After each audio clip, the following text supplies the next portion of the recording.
Hi friends, എല്ലാവർക്കും സൈമാസ് വേൾഡിലേക്ക് സ്വാഗതം. ഇത് നമ്മൾ ഇന്നത്തെ വീഡിയോയ്ക്കകത്ത് ഉൾക്കൊള്ളിച്ചിരിക്കുന്നത് നമ്മുടെ വീട്ടിൽ നല്ല പെറ്റായിട്ട് വളർത്താൻ പറ്റുന്ന ഹാംസ്റ്ററിനെ കുറിച്ചാണ്. ഇത് നമ്മൾ കാണുമ്പോൾ നമ്മൾ വിചാരിക്കും എലിക്കുഞ്ഞായിരിക്കും എന്ന് വിചാരിക്കും. പക്ഷേ ഇത് ഹാംസ്റ്റർ എന്നാണ് എൻ്റെ പേര്.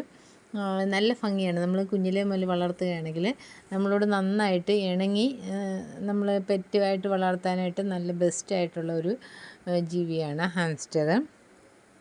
ഇതിന് 10-20 വെറൈറ്റീസ് ഉണ്ട് ഈ ഹാംസ്റ്ററിന്.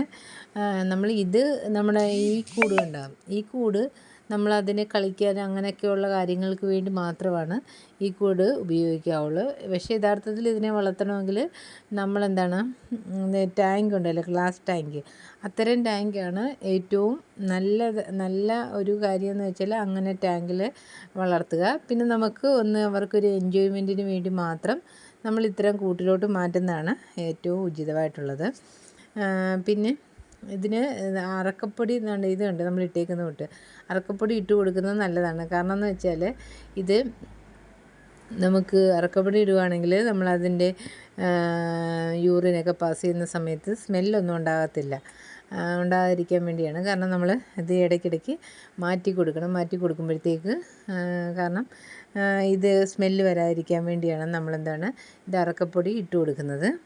പിന്നെ നമ്മൾ ഇതിൻ്റെ ഫുഡ് കൊടുക്കുന്നത് വെച്ചാൽ സൺഫ്ലവറിൻ്റെ സീഡ് കൊടുക്കും. സൺഫ്ലവറിൻ്റെ സീഡൊക്കെ കൊടുക്കുന്നത് വെച്ചാൽ ഇത് കഴിക്കുന്ന സമയത്തെന്ന് വെച്ചാൽ ഇത് ഫുഡ് നമ്മുടെ പ്രിസർവ് ചെയ്യും. നമ്മുടെ 2 കവിളിൻ്റെ ആ ഭാഗത്തായിട്ട് ഇത് ഇങ്ങനെ സേവ് ചെയ്ത് വെച്ചേക്കും ഫുഡുകൾ. അപ്പോൾ അങ്ങനെ ഫുഡ് സേവ് ചെയ്യുന്ന സമയത്ത് ഇത് നമ്മൾ പെട്ടെന്ന് ചീത്തയാകുന്ന ഫുഡാണെങ്കിൽ അതിന് ഉള്ള ഇൻഫെക്ഷൻ അങ്ങനെയുള്ള കാര്യങ്ങളൊക്കെ വരാൻ സാധ്യതയുണ്ടല്ലോ. അപ്പോൾ അതിനാവശ്യമുള്ള ഫുഡ് നമ്മൾ കൊടുക്കണം. ഏറ്റവും നല്ലത് സൺഫ്ലവർ സീഡൊക്കെ കൊടുക്കുകയാണെങ്കിൽ കപ്പലണ്ടി കൊടുക്കാം. ഇതെല്ലാം നമുക്ക് കൊടുക്കാവുന്നതാണ്. പിന്നെ മുട്ടയുടെ വെള്ള കൊടുക്കുന്നത് നല്ലതാണ്. അതിൻ്റെ കണ്ണിൻ്റെ ആരോഗ്യത്തിനുമൊക്കെ മുട്ടയുടെ വെള്ള കൊടുക്കുന്നത് നല്ലതാണ്. അപ്പോൾ കണ്ണിൽ നിന്ന് വെള്ളം വരിക അങ്ങനെയൊക്കെയുള്ള അസുഖങ്ങളൊക്കെ വരികയാണെങ്കിൽ നമുക്കെന്താണ് മുട്ടയുടെ വെള്ള കൊടുക്കാവുന്നതാണ്. പിന്നെ പയർ ദിവസവും നമുക്ക് വേണമെങ്കിൽ പയർ കൊടുക്കാം. പിന്നെ കൂർക്ക കൊടുക്കാം. പിന്നെ നമ്മൾ കൊടുക്കാൻ പറ്റുന്നത് കുക്കുംബർ, ക്യാരറ്റ്, ബീട്രൂട്ട്, ഗ്രേപ്സ് അങ്ങനെയുള്ള കാര്യങ്ങളെല്ലാം നമുക്ക് ഡെയിലി ഇതിന് കൊടുക്കാം. നമ്മൾ കൊടുക്കുന്ന സമയത്ത് എപ്പോഴും ഓർക്കണം, ഒരുപാട് നമ്മൾ കൊടുക്കരുത്, കുറച്ച് മാത്രമേ കൊടുക്കാവുള്ളൂ. കുറച്ച് കൊടുക്കുകയെന്ന് വെച്ചാൽ അത് പ്രിസർവ് ചെയ്ത് വെച്ചിരിക്കുന്നത് കാരണം കൊണ്ട് നമ്മൾ കുറച്ച് ഇട്ട് കൊടുക്കുക. അതിനാവശ്യമുള്ള കഴിക്കാൻ മാത്രമായത് കുറച്ചിട്ട് കൊടുത്തിട്ട് അത് കഴിക്കുന്ന രീതിയിൽ അങ്ങനെ ഈ ഫുഡ് വേസ്റ്റായി ഇതിനകത്ത് തന്നെ കിടക്കുകയാണെങ്കിൽ ഈ ഹാംസ്റ്ററിന് തന്നെ ഇൻഫെക്ഷൻ ഉണ്ടാകാനും അങ്ങനെയൊക്കെയുള്ള സാധ്യതയുണ്ട്.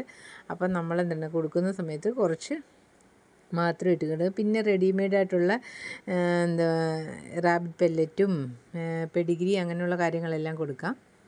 പിന്നെ നമ്മളിത് പ്രസവിച്ച് കിടക്കുന്ന സമയത്ത് ചെറുപയർ മുളപ്പിച്ചത്, കപ്പലണ്ടി മുളപ്പിച്ചത് അങ്ങനെയൊക്കെയുള്ള ഫുഡ്സ് ഇതിന് കൊടുക്കാവുന്നതാണ്.